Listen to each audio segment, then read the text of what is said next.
నమస్తే అందరికి తెలుగు ప్రజలందరికీ భోగి సంక్రాంతి కనుమ శుభాకాంక్షలు.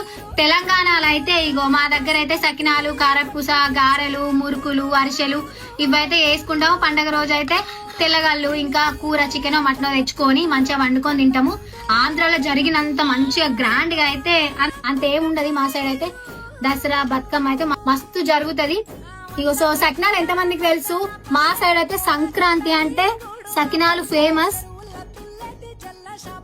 సకినాలు ఎట్లా చేస్తారంటే రాత్రి బియ్యం నానబెట్టి ఆ నానబెట్టిన బియ్యాన్ని పొద్దుగల కిర్ని పట్టించుకొచ్చి అందులో ఒక 2 కిలోల మనము బియ్యం పిండి అనుకో 2 కిలోల బియ్యం పట్టించుకొస్తే అందులో ½ కిలో నువ్వులు ఇంకా నువ్వులు ఎక్కువ పోసుకుంటారు ఎక్కువ పోసుకుంటారు ఓమా ఉప్పు వేసుకొని మంచిగా నానబెట్టుకోవాలి.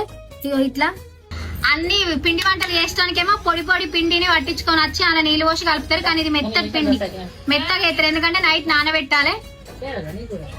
బాయ్ అందరికి. మీ దగ్గర ఎట్లా జరుపుకుంటారు ఏంది? సకినాలు ఎంత మంది చేసుకుంటారో కామెంట్ చేయండి ఫ్రెండ్స్. బాయ్ అందరికి. Take care.